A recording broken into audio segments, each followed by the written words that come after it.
everybody, and welcome back to Reading Through the Decades with myself, Jackie, and Terry, our librarian at Cicero. Hello. So this week, or this month, we're back with another Reading Through the Decades, and this time I read the 80s, and Terry, what did you read? I read the 70s. Ruby-doo. I've been waiting to do that this whole time. All right, so we're gonna switch things up, go reverse timeline, and I'm gonna start this week. So like I said, I read the 80s, and I read something that it might be a little bit controversial, perhaps, to some, because I read romance, which I know that some think, that's not exactly literature. That's not real book. I beg to differ, hardcore. So the book that I read is actually by one of the most female prolific authors. Terry, can you take a guess when I say that? Who do you think? Nora Roberts? Yeah, you win. Ding, ding, ding. So I read Hot Ice by Nora Roberts. It was published July 1st, 1987. It was one of her first books that she had published. She kind of came to the scene in the 80s, hardcore. Yeah. And I don't have an actual picture of the cover. I wish I did, because it's like cheesy 80s beautifulness. Yeah. That's a shame. Yeah. But so a quick overview of the plot. It is a romance, so it centers around a woman and a man. It is heterosexual romance, I should say. Excuse me. So our main hero is Doug Lord, who is a con man, a thief, a grifter. And the book opens with him escaping a mafia boss. Right. He stole something. So he was hired by the mafia boss to steal papers. That's all we know. And he was hired, and then he knows enough French that he was able to read some of these historical papers, and it mentions treasure. It mentions the French Revolution and Marie Antoinette. So he's like, no, I think there's a bigger treasure.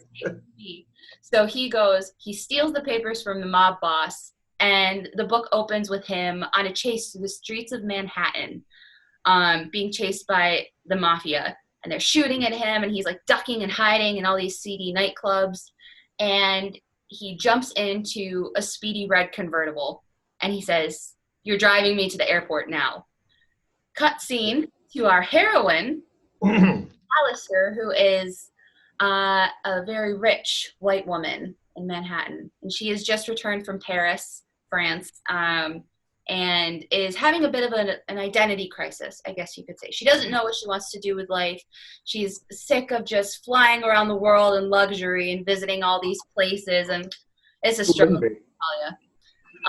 So we have a bit of a surprise when Doug picks her car to jump into. And she doesn't freak out. Instead, she leads the mafia on a car chase through the streets of Manhattan in a speedy red convertible. Yeah, it's great. There's bullets flying. Her windshield gets cracked, and she just kind of flips her head around and goes, "You owe me $300 now." So there's kind of like this instant sense of humor and fast pace, and this is going to be a movie in book form.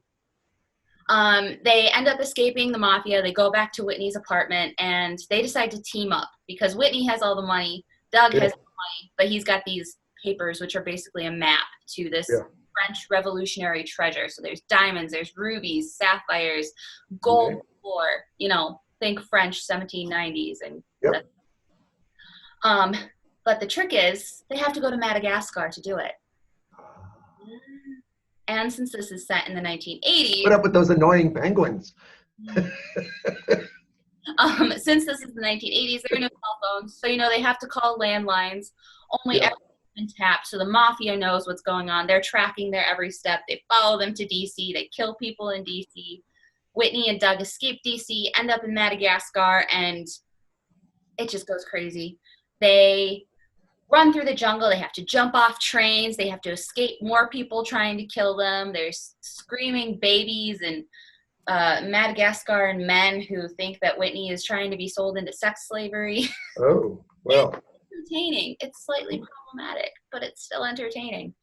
And I'm not going to give away the ending because it's a good ending, and we never want to give away the ending of a good book. But suffice to say, if I could encapsulate 80s romance in a book, this would be it, pretty much. Wow. Yeah. It's Sounds fast cool. paced. And have you ever seen the movie Romancing the Stone? Yes. Douglas Keaton, right? Michael Keaton. Michael Keaton. No, that was Kirk Douglas's kid, Michael Douglas. Yeah. Actually, this Yeah. is basically this book, Romancing the Oh, Stone. got it. No pirate ship at the end, Yeah. but it's still amazing. And Nice. it leads me to a brief discussion. Have you ever read a romance book, Terry? No, Okay. never have. What is your opinion of romance? Just go for it. You won't hurt my feelings. I have never read a romance book. So I try not to have opinions on things I have no experience with, but I never will read a romance book either. Fair enough. If you were to read this one, I wouldn't blame you. If Yeah. you wanted to, don't start with this one. It's not the best Yeah. symbol of the genre in a whole. But I think it is interesting because I am reading Nora Roberts' most recent release at the same time. Uh-huh. So it's been interesting to compare her early work with her most, Yeah. You can see how she's improved, if at all. and also the genre, how the genre itself has improved, how it's grown. Because the 80s, as we all know, were an interesting time. Sex and rock and roll, am I right? Yep. And this book encapsulates one and a half of those. Yeah. Um, Yeah. So it's interesting because a lot of people hate on romance because Yeah. it's all about the sex. It's all about, Yeah, it's escapism. yeah, exactly. Yeah. And this book is pure escapism. Yeah. It's fun. It's a fun adventure. It's a fun read. Is it Yep. the best written thing? No, but it was also written almost 40 years ago. Yeah. So think Yeah. about something else that was written that long ago, and are we going to judge it by those same standards? Yeah. Probably not. Yeah. But that's All a right. brief escape into 80s romance. It was. All right. So the book I read in the 70s, I bought this book 15 years ago and I never got around to reading it. The only reason why I bought the book is because Peter O'Toole starred in the movie. Oh, And the movie was the same title as the book, The Stuntman. okay. So what it is our hero, Cameron, the main guy, is he is on his way to the army. He's in the bus with all the other new recruits and the sergeant, and they're driving to the military base where he's going to get his head shaved and join the army. And this is during Vietnam. And for some reason, the bus breaks down. It gets a flat tire or something like that. And so everybody has to get off the bus.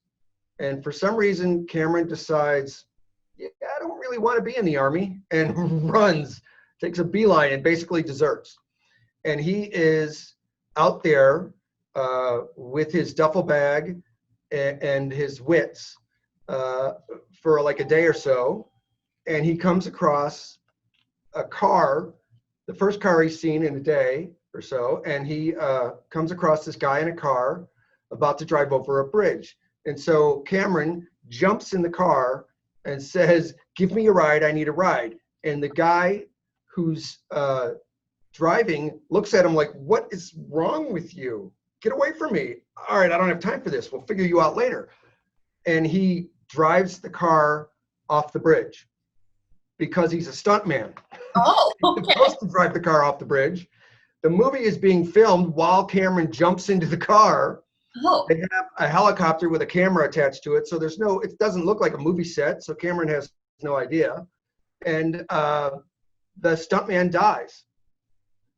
And Cameron, once he figures out that this guy's driving it off the bridge, jumps out and rolls on the ground. And the director comes down with the helicopter, lands, and goes, "What the hell are you doing? You just ruined my shot. Yada, yada. Who the hell are you? Blah, blah, blah." And then they tell him that the stuntman died. And the director looks at Cameron and goes, "Congratulations, you're hired. You're my new stuntman." And so he brings him in to the movie. And Cameron tells him, "I'm basically evading the draft. I was on a bus and I had to get out." Like, "Okay, I'll protect you, but you got to do all my stunts.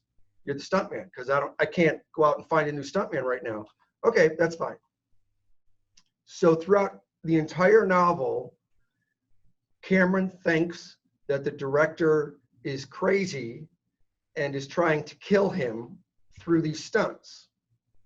And it gets more and more with each stunt that he does, he gets closer and closer to death. And then at the end of the book, it's revealed as to whether the guy's really trying to kill him or not. But along the way, Cameron starts having an affair with a makeup artist. He starts having an affair with the leading lady. The makeup artist is good because what she does is give him basically a new face. By putting the makeup on, she makes him look completely different from himself, right? And that's good because the local sheriff is looking for him because the army has reported him as a deserter, so they're trying to find him. So that works out great. So when the local sheriff asks the director, can I put somebody in your crew to keep an eye out for the deserter because I think he might be lurking around the movie set, they're like, sure. And it doesn't really matter because Cameron doesn't look anything like himself. Right. And the sheriff has never seen him anyway. So that worked out fine. And then Cameron starts having an affair with the leading lady. And they decide, okay, we're going to leave because the director's nuts and he's trying to kill me. So we're just going to leave. So when we go to refilm the stunt that I interrupted, which they do at the end of the book, you get in the trunk of the car and I'll just keep driving. Instead of driving off the bridge, I'll just keep driving. And so that's what they plan. Until Cameron immediately figures out that she's not in the trunk. Oh. She gets in the car and starts talking to her. And she's not responding. So he reaches in the back seat and, you know, you can, in some of the, takes place in the 70s. So you could pull the seat down and see the trunk. And he sees that nobody's there. Uh-oh. And he's like, oh my God, I've been hosed. They're both trying to kill me. And so he then does the stunt and it's all revealed in the end as to whether they were actually trying to kill him or not. Interesting. Yeah, it's really good. And the author, this is his second book. The first book was in the 60s. This is his second book. And then he didn't publish another piece of fiction until the early 2000s. Whoa. And between this and the early 2000s, he was writing on the environment. He was writing nonfiction pieces in magazines and things like that. And he became quite well known in the environmental movement for someone who writes about what's going on and how we can fix it and yada, yada. And he's been doing that since the 70s. He hates the movie of the book. I actually found him online and emailed him, told him I was reading the book. And he didn't know that I came to the book through the movie. Oh. So he made mention, you know, you might want to look at the movie with Peter O'Toole. They made it in the mid 70s. Book's much better, of course, but you know, if you want, check it out. And I'm like, yeah, I know they did that because that's how I got across the book in the first place, but whatever. So yeah, it was really kind of cool. A lot of fun. It's really interesting the way he writes the stunts and how, because this guy's not a stunt man. He's just some schmuck who got drafted and then decided to leave, you know, to go AWOL. And so he doesn't really know what to expect. And all of the people that are trying to help him are really intent on getting the stunts right, more so than on making sure he's safe. So it's really kind of a cool book. It's really fun. I really enjoyed it. I find it interesting that both of our books start with a carjacking. Yeah, you're right. That was not planned, folks. No, it was not. No, it was not. That's true. It's also interesting, too, because I was thinking as you were talking, I guess action movies as we know them with stuntmen and all that kind of really came to a rise in the 70s and 80s. I can't think of any really before that. I mean, you have Gone with the Wind where the guy is jumping a horse, but that's not really a stunt movie. I wouldn't say. They had stuntmen throughout Hollywood. Right. Mostly just to protect the actors. But they didn't have these great, big, huge stunts like they did starting in the 70s and then going through the 80s and now. And now, I don't even know if they use stuntmen anymore. They just use computers. But anyway, they must use some stuntmen to do something. Yeah.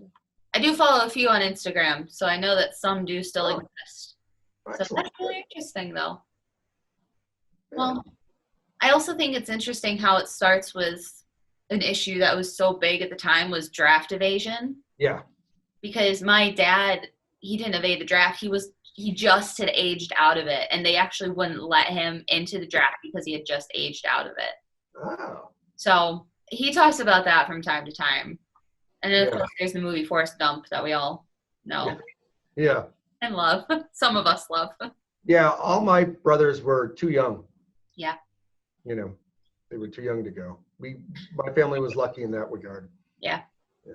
It was a rough time. They do actually mention it in my book now that I'm thinking about it, because the hero talks about how he went through the jungles too. Oh. So it was interesting to read that because I read a lot of contemporary romance, and Yeah. most contemporary romance came to a rise after 2004. So you Yeah. see a lot of Afghanistan vets, you see a lot of Mhm. freedom fighter, well, not freedom fighters, but that era, but you don't really see Yeah. much of the Vietnam. So it was interesting to see the psychology of a hero that way. Yeah. Yeah. Interesting. Yeah. But, So what are you going to read next?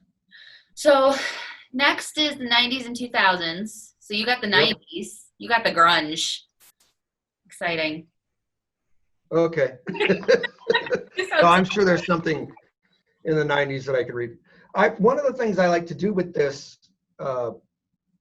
vlog, whatever we're going to call this, is I don't want to read something that was on the bestseller list. Right. I have no interest in reading something that everybody has read. No.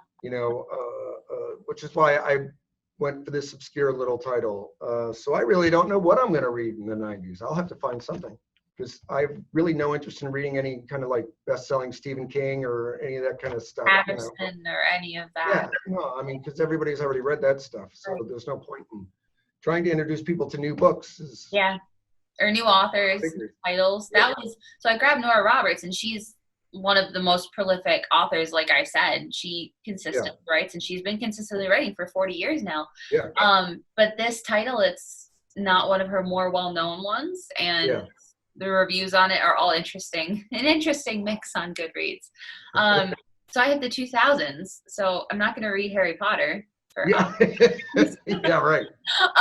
As much as I would love to read Harry Potter again. Yeah. Well, we won't touch that at the moment. Right. I don't know. Maybe I'll read a nonfiction. Mix it up. There you go. Because there were some good memoirs that came out during that time. Yeah.